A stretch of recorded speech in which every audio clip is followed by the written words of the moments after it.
your family basically controlled the hot spot of an area. Yeah, for all through the 60s and That's the 70s crazy. and then in the 80s, you know? Well, your grandfather not only ran a family restaurant, but in that time, it was like you had all these guys run around some rock stars that were just on the verge of like breaking through, and he was kind of like a dad to them all. Who were the original Hollywood vampires? Well, we can read it right off. President Alice Cooper, Keith Moon. Bob Brown, Yeah, Bob Brown. John Lennon, Ringo Starr, Harry Nilsson, and Mickey Dolenz. So that Joe DiMaggio came with like Frank Sinatra. Yes. Like they threatened to kill Neil Simon. Yeah, that happened here, and we have the Marilyn Monroe booth. So Yeah. like, I mean, people So come was in it to take pictures. similar? It looked exactly the same. You know, I mean, Eminem. It's like big LA debut show was at the Whiskey. Oh, wow. You know, Yeah. it's I just mean, you have like- the next It's generation. You the just had place. Jelly Roll and MGK hanging out at the bar. Absolutely. Drinking. Yeah. Post Malone. Yeah. But it's almost like a public trust you have, you know? Yeah. You are running the Rainbow and the Whiskey for the people. I mean, not just... I am running it for the people.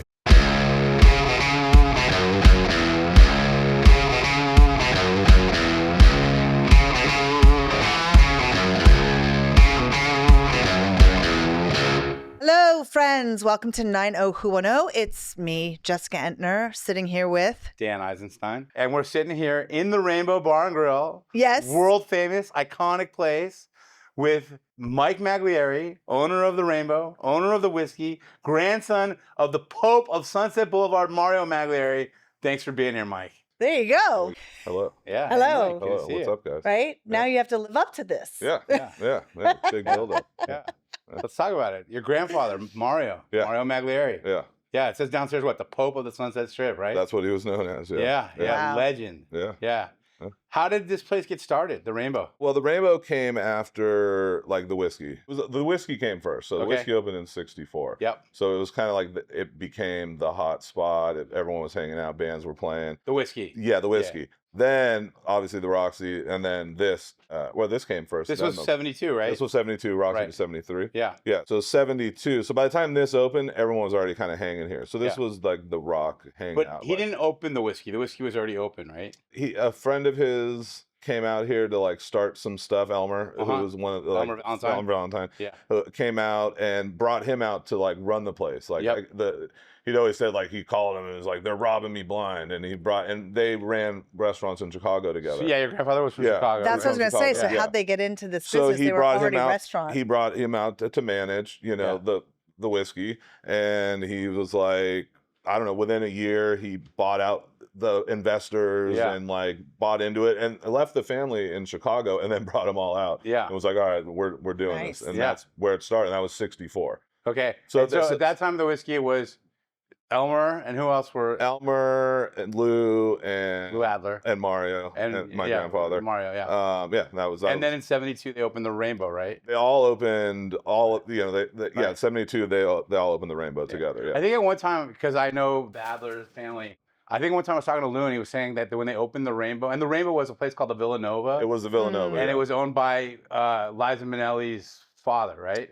Yeah, I think it was the place before. No, it was the Villanova. 'Cause Yeah. the Villanova changed owners. Okay. Like but yes, at one point, and that's I guess supposedly where the name technically it was like an ode to. Over the Rainbow, Julie Over the- Garland. Oh, yeah, wow. yeah, I was yeah. going to get to that. Yeah, Why the yeah, rainbow? But yeah. Right. No one really has for sure answers, Yeah. but Right. like that's like there's a lot of stuff that's been said and Yeah. like it makes sense. Yeah, for sure, Yeah. it makes sense. Yeah. And there was a legendary story that happened here when it was the Villanova. Marilyn Monroe had been married to Joe DiMaggio and then married Neil Simon, Right. and they were having dinner here, and Joe That's DiMaggio the- came with like Frank Sinatra, and like yes. they threatened to kill Neil Simon. Yeah, that So, happened yeah. here, and we have the Marilyn Monroe booth. So Yeah. like, I Wow. mean, people So come was in it to take pictures. Similar? It looked exactly the same. Wait, It looked, what? yeah, like all this nautical themed stuff, like in this room, Yeah. like that was Villanova. Like you see, like those old paintings. Yes. Like the Rainbow didn't do that. Those were part of the Villanova. Oh and my trip gosh. out on this. What about the inside of the rainbow? The whole place, right? That so is nuts. there was another one in Newport Beach, called Villanova, and it literally was open until like I don't know, let's say 8 years ago. and it looked the same. Unbelievable. And it had all this same stuff. And I even Did went. you know that? No. That I just thought this. I was like, why does it look like this for a rocker bar? And I went when it was closing, and it was like all the these tables. I saw these tables, and I was like, well, I'll probably never get these again. Should I buy them? Yeah. I ended up buying nothing. Yeah. Yeah. Wow. Like, you know, 'cause, like, what am I going to do with all this stuff? But it was all just stuff, all this same stuff. I don't know, like, sell it to like some set designers. I don't know. You It's have so it for cool. like extras, you know? It's like, in case so something cool. went, Yeah. I mean, you know? what you're saying though, the years that you're describing were literally like, I mean, let's be real, Sunset Boulevard between San Vicente and Doheny is an iconic strip. It is the strip, and it's small. Strip, but you're talking about years where like your family basically controlled the hot spot of an area. Yeah, for all through the 60s and That's the 70s crazy. and then in the 80s, you know? Well, back to the story I was saying about Lou, is when I was talking to him about the Rainbow, I think when they first opened it, they thought they were going to be opening like a high-end dining establishment. Yeah, for sure. Yeah. And then because of like the strip and the rockers, and it just turned into this like hangout, and they decided to just go with it and kind of change the vibe a little bit. Yeah. They're like, these people don't care. Yeah. They're fine. But I mean, over the years, legendary people have hung out here. I mean, who are some of the people who have eaten downstairs? Well, I mean, there's obviously the whole like 80s side of things, that like Guns N' Roses, Motley Crue, you know, like all those bands. I mean, Faster Pussycat. I am wearing my She's original wearing shirt. an original shirt. My That's dad awesome. managed Faster Pussycat, and I remember Tammy. Yeah. Yep, he still hangs comes out. around here. He's still around here. It's you know? amazing. But yeah, I mean I mean, I don't know, maybe just to me because of like when I was born, but that was the most impressive generation. But like before that, with the 70s, you know. So I mean, I don't know. To me, it's like unfathomable. But it was like, you know, Zeppelin and the Beatles and like, I mean, there's James Taylor. And like all that's who like hung out here. The you Laurel know? Canyon crew. Like, get into Joni the layers Mitchell. of the Hollywood vampires. Yeah, well, right behind us is the layer of the Hollywood vampires. I mean, and it's who were the original Hollywood vampires? Well, we can read it right off. President Alice Cooper, Keith Moon, Bob Brown. Yeah, Bob Brown. John Lennon, Ringo Starr, Harry Nilsson, and Mickey Dolenz. So that was the original. Wow. That is quite a crew. And there's a famous picture in the Roxy of John and Ringo. Yeah, like right outside the walking Rainbow. outside. Yeah. I'm still stuck on Mickey Dolenz. I know, how did he get hooked up with those guys? I mean, that was the posse back then. I mean, that's just how they did it. That was the Leo and Toby crew. That's just how they did it. Yeah. That's amazing. And this was their section, and you didn't go up there and like unless they knew you were up there, and wow, it was like their little private club. Yeah, that's awesome. Yeah. Wow. Yeah, it's like. So that's a big part of the history. For sure, like, you know, like, but that was just up here. When did you kind of, as a kid, because I know in every kid's life, when they kind of are raised around this, it's normalized. But like, at what age did you go, holy shit, this is like iconic Hollywood legacy I don't know, stuff? like at like early 80s, like when I was like a little kid, you know, because it's like, you're a kid watching, I don't know, like Terminator, and you hear Guns N' Roses, and then Guns N' Roses is hanging out at your club. So it's already cool. Yeah. Then the coolness diminishes. And the November Rain video was shot here. downstairs. The back booth, the long booth in the back is the video from November Rain. You know? I went through some of my boxes in my garage, of course, went down memory lane this afternoon, which is always horrifying. Was trying to look for some stuff because somewhere in the depths of the mess that is my garage, I have a trophy from the old Roxy Halloween parties. Oh my God, we were talking about this earlier. Best costume, pretty much wearing exactly what I'm wearing now. It was like some 50s bop. Right. And I remember coming to those, and I remember my mom said something to one of her friends once about, oh yeah, Lou Adler's doing this because of the razor blades in the candy. That was the big thing. That was the people, urban legend thought that people were putting razor blades in the candy. For sure. And so apparently that was what spawned. I don't know if that's true or not, but it sounds like it could be. You just keep your kids off the street. Yeah, and they were great. No, and I mean, they were there was like elephants you could like, or camels. There was camels. You like ride camels. There was the zipper. There's a picture of me at like 5 years old from that party dressed as a cowboy. Yes. In the collage downstairs. Oh my God. And and another one of me dressed as a teddy bear. They had hay bale. I I have remember that. these. I have a picture. I remember those Halloween parties. They were great. Right. And Yeah. it was, it was kind of like the who's who of parents. Yeah, yeah. But Yeah. it was those were really fun parties. Yeah. I wish that they would do them again. Just That's so hint, funny. hint. It would be fun.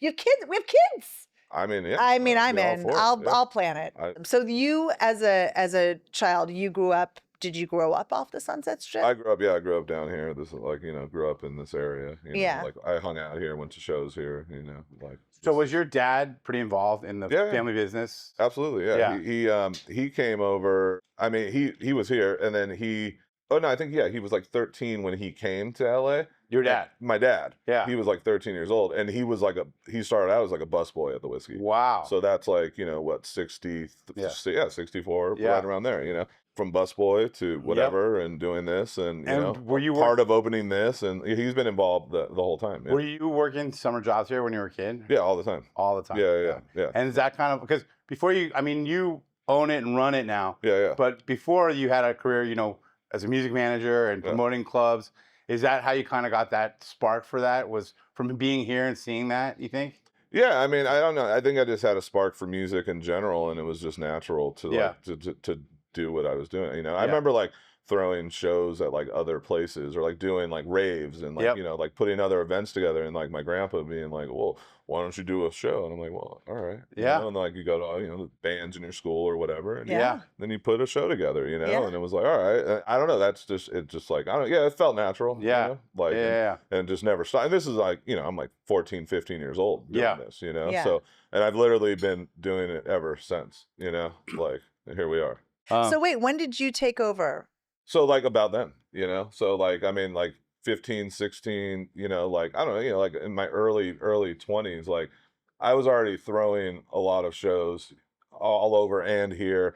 And then already pretty much doing most of the I'm like, booking's my thing. Like I'm into like booking. So, so I took over most of the booking, and then like, later in life, my grandpa's getting older. He ended up having cancer and blah, blah, blah. And so like, I was fully taken over. So I was already here doing stuff. Right. And it's just like, well, you're here, deal with everything. Right. And it just slowly just here I am. mean, it probably better than anybody exactly. else. Like would. I've already been here doing it. So like, and now I'm the only one, Right. Right. And it's all encompassing, because is it just the Rainbow, or is it also the Roxy? Well, yeah, like we have a partnership on the property, but not like the Lou runs. This is okay. Lou's the Roxy, Lou's part of this. Then the Whiskey is mine. Yeah, ours. Yeah, that's great. And over the years, who are like some of the shows that you remember at the Whiskey, like growing up and maybe? Oh man, I mean, I don't know. I mean, we always say like, who haven't you seen? Yeah. I mean, one that always comes to mind is like, it was Lemmy's 50th birthday party, and then Metallica played and dressed up as Lemmy. That's awesome. And played At the Whiskey? At the Whiskey. Yeah, that's awesome. Crazy. It was really cool. I mean, Eminem, it's like big LA debut show was at the Whiskey. Oh wow, like crazy. Whatever year. That's huge. Like, I mean, when the Police got back together. Yeah. And I love the Police, right? Yeah. And they played at like 10 a.m. Like, oh it was wow. like a press conference thing. Oh, amazing. So it's like, I've never seen the Police live, blah, blah. And then like, oh, now I'm going to the Whiskey. I'm going to work. Yeah. And they're playing at 10 o'clock in the morning. And like, it was cool. Yeah. So, I mean, that's awesome. Like a lot of stuff. It's amazing. I mean, to see people come here from like all over the world because they've heard of the Rainbow or they've heard of the Whiskey and they want to get a T-shirt or they want to go just take a look at what the room looks like. I mean, it's pretty amazing. Yeah. And it's been portrayed in a bunch of movies. I mean, tons of movies. I've actually tried to like take the time and like edit together like a reel of everything the Whiskey's been in, and like, you can't do it. It's impossible. There's like old episodes of Beverly Hillbillies with like, we're going to the Whiskey, Yeah. It's like, I just found that like 2 years ago. It's amazing. That's crazy. Like, there's every day it's like, that's passing by, or they, someone's doing this, or a band's playing there. Yeah, you need like an archivist. It's even or something. I am the archivist. Yeah, that's my hobby. That's amazing. And you have something really exciting coming up. What is that? What do you got coming up in October at the? So much coming up. What's coming up? Something big, something real big. I don't know. The Hollywood Takeover. Oh, yeah, sorry. Yeah. What? Yeah. Motley Crue. They're playing the Troubadour on Monday, and then they're playing the Roxy on Wednesday, and then playing the Whiskey on Friday. Dan, I need you on that one. And there's my husband will kill me. There's a pop We up have here. a pop up at the Rainbow. Okay. All right. All right. I'm so glad I know a guy. Yeah, Dan's got you covered. I have to ask because it is a famous part of the Rainbow Bar and Grill. Yeah. We now have the legendary Lemmy Bar. Yeah. What is Lemmy's Motorhead, for those of you who don't know, but there's a huge significance to that. So what's the story behind that? I mean, Lemmy was he was just a staple here. He pretty much lived here, you know? I mean, from the time I was a little kid to like adulthood, like if he was not on tour, he was here. He got his apartment so he could walk here. He'd hang here, he'd sit at the bar, he'd play the little like machines, like those little like game machines. He'd sit and play them all night. Then he moved. When it got rid of smoking, he moved outside. Yeah. You know, but he had his spot. Like we have a place there. But like, and then when he was buying a condo, he bought a condo even closer, right on the other side of the 9000 building, so he could like even closer to the Rainbow. So oh my gosh, this is just where he hang.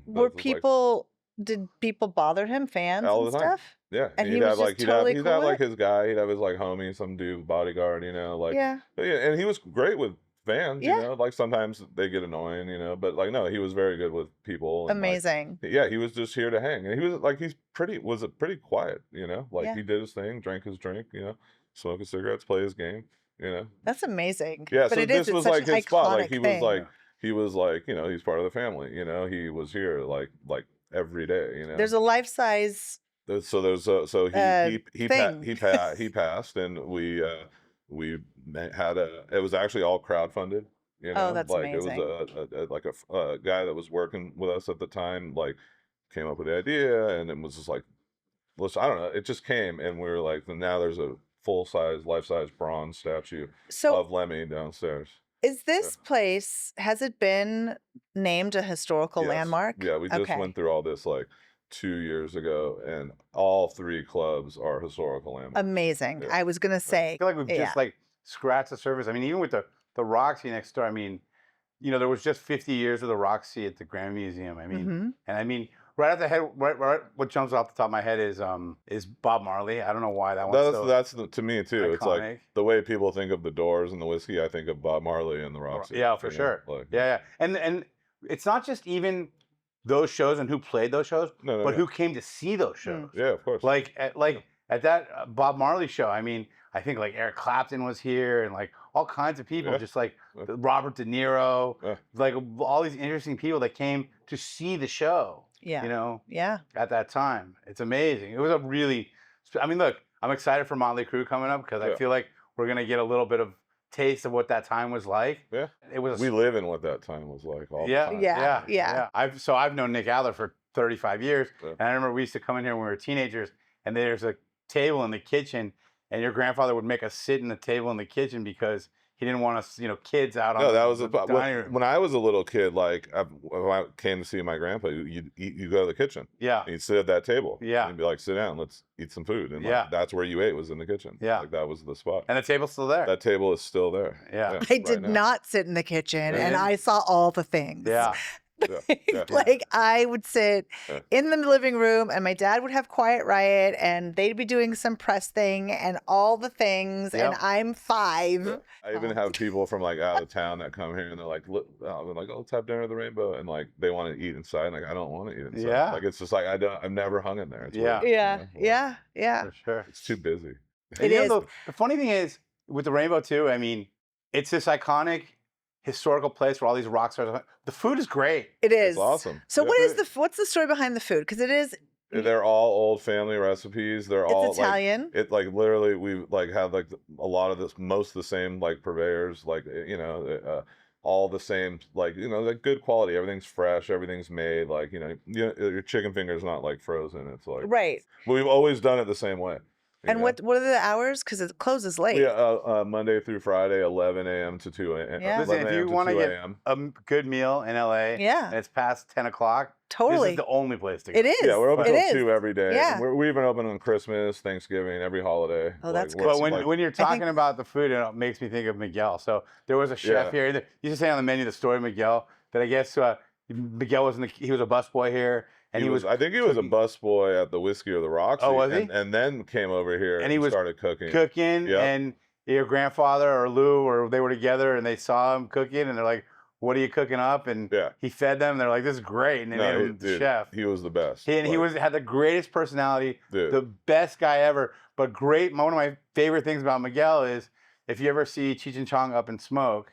Not in years. Well, so Lou Adler directed Cheech and Chong Up in Smoke, and it's mainly all shot at his house in Malibu and then at the Roxy. Yeah. And Miguel and the other busboys are the band, are Cheech's all band. The busboys, from the That's Rainbow awesome. are the band members. Yeah. That's awesome. Yeah. I mean, it's so funny because I know that you're in saying that your family was from Chicago originally. I know that there's my husband's from Chicago, and there's like a lot of like family restaurateurs. Right. Yeah, that's like what they do. And it's a family, and it's like it feels like a family. Right.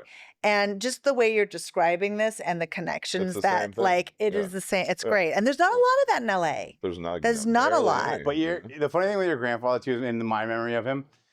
So wait, your grandfather was like a bailiff or a cop in Chicago or something? Yeah, they all worked in like the court system. And then I believe that's how he met Lou or something. Oh, really? I think so. And then he came out here. But your grandfather not only ran a family restaurant, but in that time, it was like you had all these guys run around some rock stars that were just on the verge of like breaking through, and he was kind of like a dad to them all. He he kept them all in line. Like they'd come in here, they'd get rowdy, and they'd see Mario. He didn't drink. He would get mad at people like owning a bar and get mad because people would be like too drunk or like too fucked up all the time. Like he was like that guy. Yeah, he was like a dad to like every rock, and they weren't like rock stars then, but they were just people. Yep. And now they're rock stars. But yeah, that's how he was, He was like just like he'd take care of everybody, buy him food, you're drinking too much. And like I remember my dad getting mad at him and being like, what are you doing? You're like, stop it. These are people, these are customers, That's how he was though. That's how he was. Yeah. He was the Pope of the Sunset Strip. I love it. Yeah. That's interesting though, but that like why people would come here consistently and hang out. And it was like the Motley Crues, the Lemmys, the Guns N' Roses. Like everybody was the Faster Pussycats. It was, and I feel like it's still that way. Yeah, it's like any because they're offshoot comfortable, of that. It's just right? Like they're always comfortable here. They're still when they're around, they still want to come here. They have a meeting with somebody, they have it here. Yeah, I mean, you have the next generation. You just had Jelly Roll and MGK hanging out at the bar. Absolutely, drinking. Post Malone. Post Malone's he did that shoot here. Yeah, his whole Bud Light campaign. I mean, like. I don't know. I guess people who are into it and get it, like there's no other place like it. No, it's funny. I have this thing I call the Jess Tour for a couple friends that come into town. I'm just like, let me just drive you around the hills and show you all the shit that I used to get up to. And I grew up on Doheny and Sunset. Yeah. So obviously I remember driving up the hills up Doheny and the Doheny spots like we all did because we would sit in the cars and, smoke cigarettes and whatnot. Lots of cigarettes. Well, I know, but I'm trying to keep it PG. I spent so much time here as a kid that I always go up to the Bird Streets and end here. Yeah.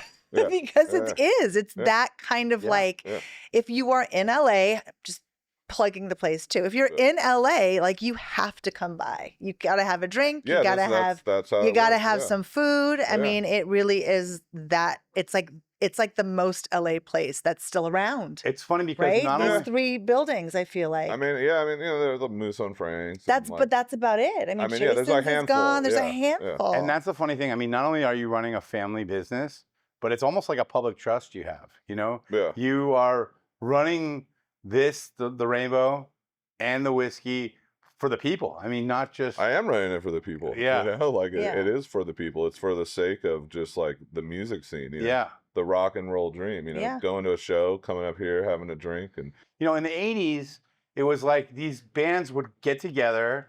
Some of them were pay to play or they had a little bit of something and they'd pass out flyers and they'd sell their tickets. They'd get hard tickets. Bands would work a lot harder back then. Yeah. And they'd make sure that they were packing shows.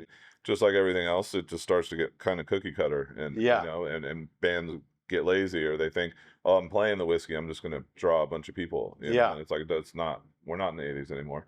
Right. You got to get out there, you got to you got to hustle. How is somebody going to know your band? How am I going to know about your music unless you're, I don't know, telling me about it, showing me a video, whatever, right? Yeah. Whatever it takes. But there's just a lack of people doing that. Yeah, I mean, Well, they just rely on like And they social rely, media. They rely on the internet, Yeah, right? Like, they oh, just I put rely my on band that. on Instagram TikTok, and you're I like, throw some content on there and I'm good, right? But Yeah. no, it's not that simple. Yeah. no, it's Like, not. And we talk about that even just with doing this. It's like you have to be active. You And have even- to create your community. Yeah. And you even if know? you can, you gather 1 million followers, but are they going to come to a concert? Are they going Right. to buy a ticket to a show? Are they Right. going to buy a shirt? You know, it's like people don't think about that. That's a lot to ask of somebody. They better be really impressed to put that much effort into a Has band. it been more difficult through the years, like after COVID and stuff, because you have a club and a restaurant, Well, and that before must have been But yeah, before COVID, it was like getting more difficult. But there's so many bands. There's always some that get it. yeah. You know, so it's like it would work itself out one way or another, and there'd always be some sort of scene. But like COVID on, I mean, you can go on the restaurant side of things. You can go on the whiskey side of things. Like the concert industry was like crazy affected. Yeah. You know, I mean, the Yeah. whiskey was closed for 1.5 years. Yeah. I mean, even when and the Rainbow being like open, closed, only takeout. You know, I mean, huge setback. I said during it, like, we'll be paying for this for the next 30 years, but it's like we're already paying for it. Like now, it's like that was a huge setback. So that setback, and like I would like to say it's like back to how it was, but I don't think it's anywhere near how it was. Right. Like scene wise and like band wise. Yeah, bands are doing it, bands are touring, but it's like I don't know. Well, it's changed. You've got a whole generation of kids that don't go out anymore. In another way, like yeah. the shows some got better, you know, like shows like that wouldn't sell out before are selling out Right. because people were pent up and they're like, oh man, you know, maybe, I mean, I maybe do should remember. go out. I do you remember know? getting out of COVID, going, I need to go see live music, and I Right, made right, right. and there are a lot of people that feel but that people, way. but we're still 3 years later, like people are still feeling that way. You Yeah. know, like Yeah. I'm gonna not sit at home. I want to go do something. Yeah. But now everyone's broke because the world's falling apart. Yeah, well, there's that too. So it's like now they're back to like not wanting to go out, right? So Right, So once right. again, this is all more effort that someone has to do to get you to come to their For concert. sure. Yeah, You know what I'm it saying? is. It is. And some people get that, and some people don't. Yeah, You for know? sure. And that's just how this world works. You know. And what are the shows that are happening now? I mean, like I know that you have some like regular groups that play there, like the 80s guys, Fast Times. Yeah, we keep all whatever version of the old school stuff that's around. Like Yep. we keep them going. Yep.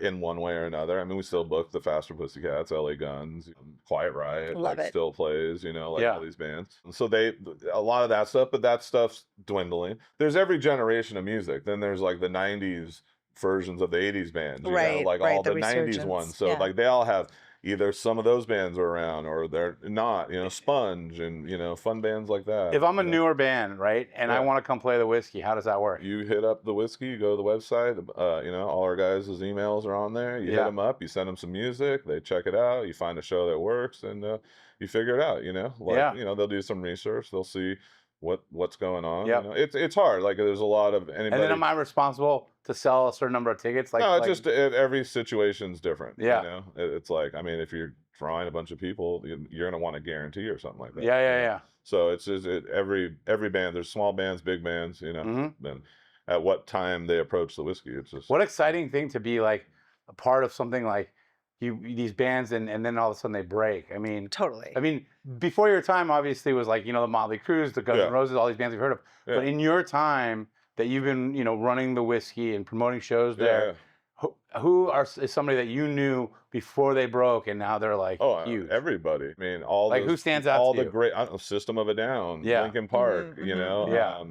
I don't know what, like all those bands, you Yeah. know, like all that, like that generation of bands, like Mhm. I mean, they were all playing their first shows at the whiskey. Yeah. Like we were doing those shows. Yeah. You know, I mean, System of a Down was a big thing, you Yeah. know, like the whole time. It was amazing. Linkin Yeah. Park was cool. Linkin Park when they were Hybrid Theory. Yeah. Oh, that's You know, right. like they were just a local band. They all went to school in the Valley and like played around in LA. Mhm. Incubus, you know, I mean, even the Chili Peppers, you know, Yeah. like I mean, back they were like the big kids, you know, but they still, as a kid, they were part of the scene. and, Yeah. you know, Very now much. they're gigantic, you know. Do you think most of the bands that have come out of the whiskey though are I don't want to say strangely, but like uniquely local to Los Angeles? Yes and no, but yeah, I mean, kind of. Like, yeah, You know, I feel like, like it's it's like I weirdly- feel like it's very just so I can tied think to the of- LA history of music Yeah. in a way. A little bit, like maybe 80%, because there's Yeah. those bands that like our whole band moved to LA, Right. and then now we're playing. and now we're playing the whiskey, and Yeah. then we get famous, right? So that kind of happens. But That's true. but That's but true. I would say a very good percentage of them was somewhat LA. LA-based bands, yeah. I even think of like No Doubt, you know, Totally. like, kid, like they were an 100%. Orange County band. I remember like before even high school, like going to see them play. And I think for those bands, like a No Doubt who grew up in Orange County, I think when you finally get to play the whiskey, same thing. That's like a huge step in your life. She came back during the whatever show she's on, and like filmed the show and brought her contestant and was like, "I'm going to show you where we used to play." And she got up on the stage with her and like. Oh, you mean like with The Voice? The Voice, whatever she's on now. But that was like recently. You know, like, but you know, like, she gets it. You know, like that's where they came up. You know, and this is where young bands should come up. You know, it's awesome. Yeah. Like if these walls could talk, right? These walls. No could talk. shit. I'm actually kind of scared to touch the walls. they're in good shape. We keep it pretty clean. We keep the brown paint handy. Yeah. Here's a good story. Like, is it haunted? You know, I mean, like, does weird. Well, first you have to ask my opinion on just how I feel about that in general.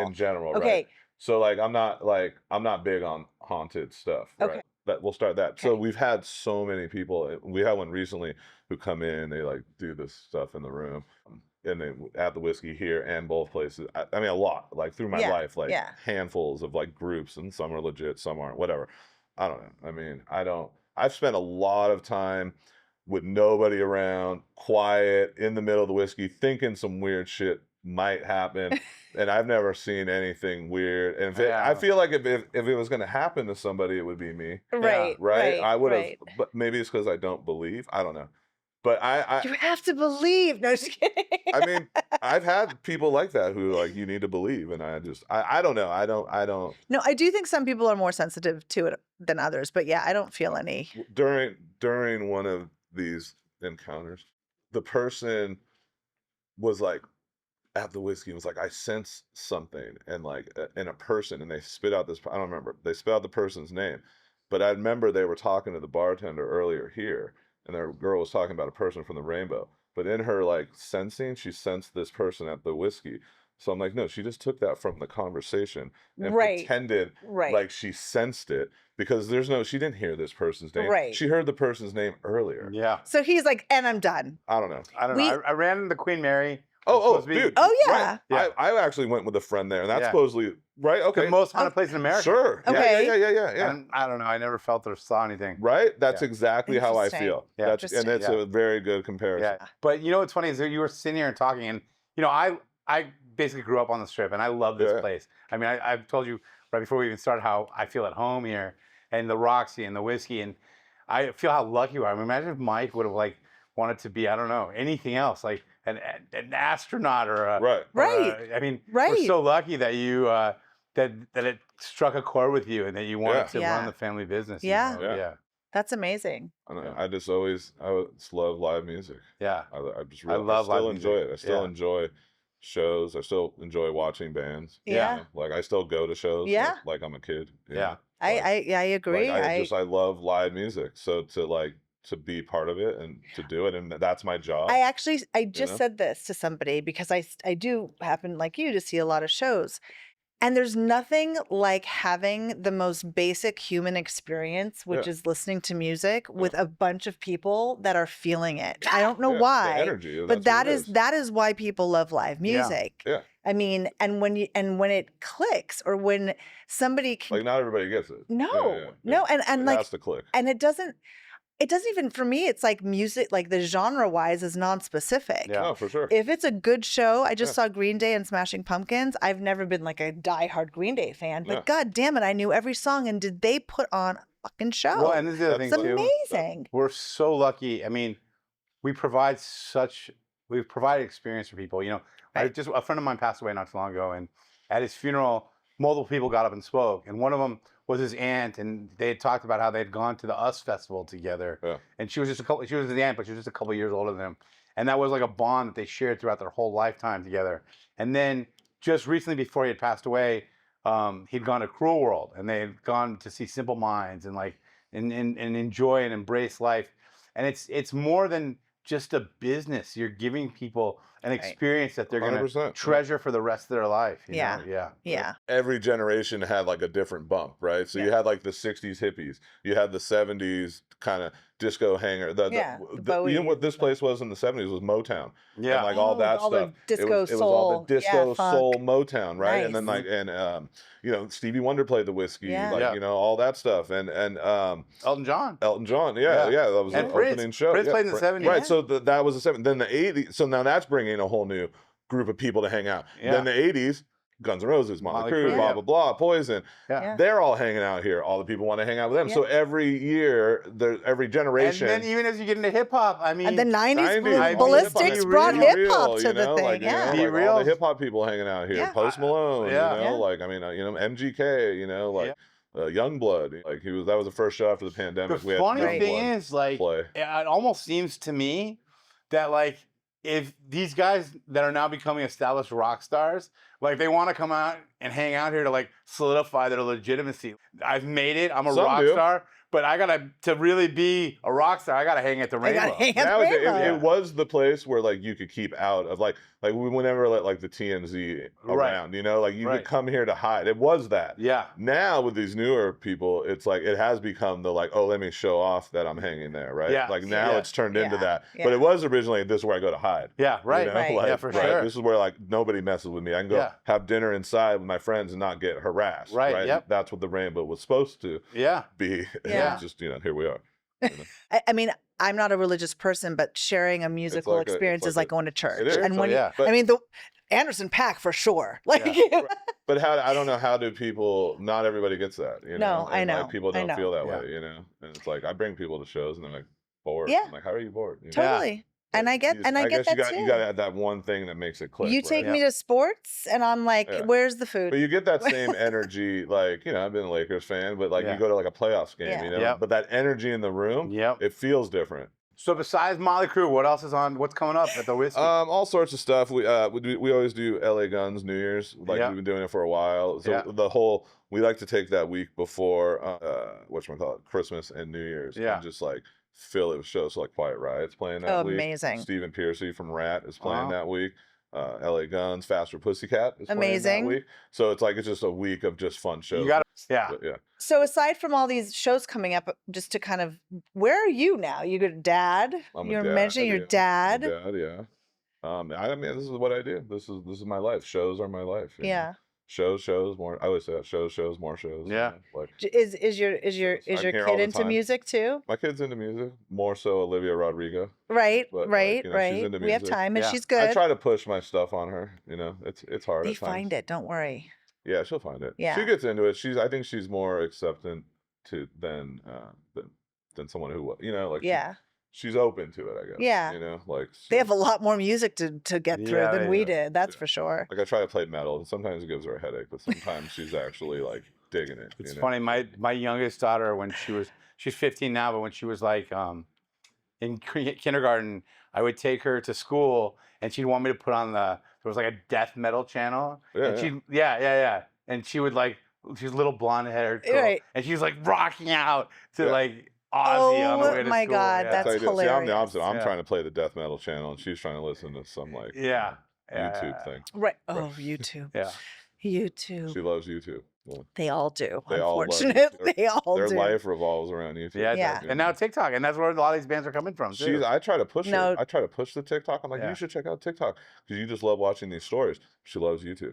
Yeah. She won't it's leave safer. the YouTube. It's safer. Oh, dude, I got the whole parent monitoring. Yeah. It's hooked up to my account. So my YouTube account is her account. The same. So I see every single thing she does. The inanity. It's easy having one kid.